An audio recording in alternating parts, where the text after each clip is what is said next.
The brain is often related to a computer with many different networks and connections. In the brain, information runs up and down the spinal cord via different sensory and motor pathways.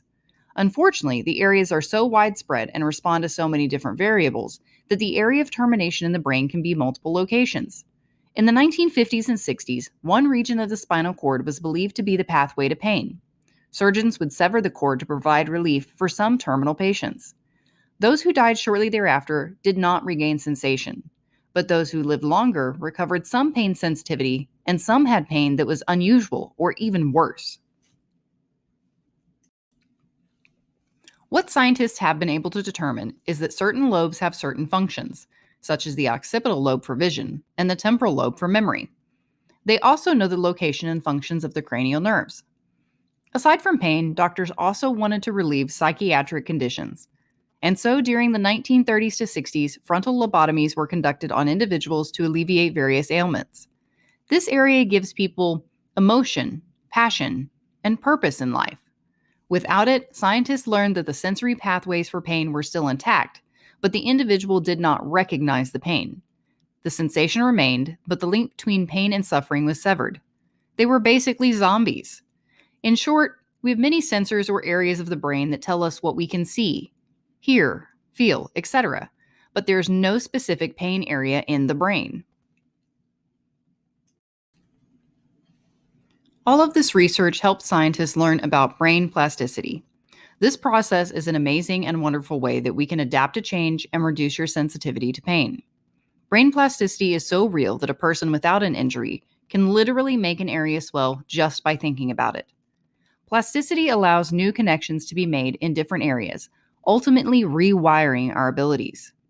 Think of how you can dig out a plant's roots, but sometimes it will still grow back in a nearby area. Alternatively, when you get stuck in traffic, you either wait it out or you find a way around the backup. Right now, your pain is like the car not moving, and I'm here to help you get it moving again. Emotion and pain are so well linked that the brain will tell a person they are in pain if they see someone else in pain. This is especially true if it is someone they are emotionally connected to, such as a spouse. Just think about any family member getting an injection or breaking a bone. You cringe and look away, and your chest gets a little tight. The observed pain doesn't even have to be real. The family member can be faking an injury just as a joke. Still yet, the perception of their pain can cause a strong reaction in you. Despite common opinion, women are reported to have a lower pain threshold to men and experience a more intense reaction. This is likely because women tend to be more aware of their emotions. Individuals diagnosed with PTSD are also more apt to experience chronic pain than the common individual. This is possibly because their body has an emotional response to a trigger and activates the fight, flight, or freeze response. During lunch breaks at one of my clinics, clients were allowed to watch television while they ate. Several times they decided to watch video clips where people get injured. Many of us jumped or said, "Oh, I know that hurts," at the people we saw doing some crazy things. Some clients even had an increase in pain days later if the individual injured a location similar to their own. Through brain scan studies, scientists have learned that pain is linked to physiological changes, emotion, memory, and cognition. Pain increases adrenaline and cortisol levels in the body. These chemicals can make you feel physically or mentally tired or sensitive, impact your ability to focus, cause sleep issues, increase blood pressure, alter your appetite, and others. When a painful event happens, at least 9 different areas of the brain are triggered to respond.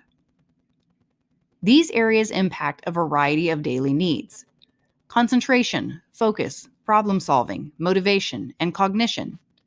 How hard is it to do work when all you can think about is pain? Movement and position in space.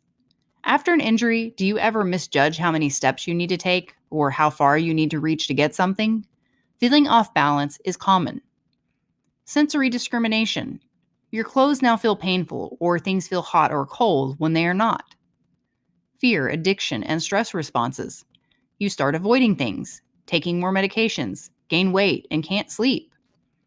Autonomic regulations, which control unconscious body functions, Maybe you get nauseated easily, your blood pressure and heart rate go up, or you constantly feel on edge. Does any of this sound familiar to you? Think about a loved one in your mind. Can you see them, feel their hug, smell them? Do they make you feel happy or sad? That person may not physically be here, but you know them. I don't, but that doesn't mean that they don't exist. Just like your pain. When you think about your loved one, your brain is activating in different areas and creating a map, just like your pain will do. Summary. Between the 1930s and 60s, we learned that there is no specific area for pain. Attempting to cut out parts of the brain can result in increased pain or leave you as a shell of your former self. They also learned brain plasticity will allow the brain to create new connections.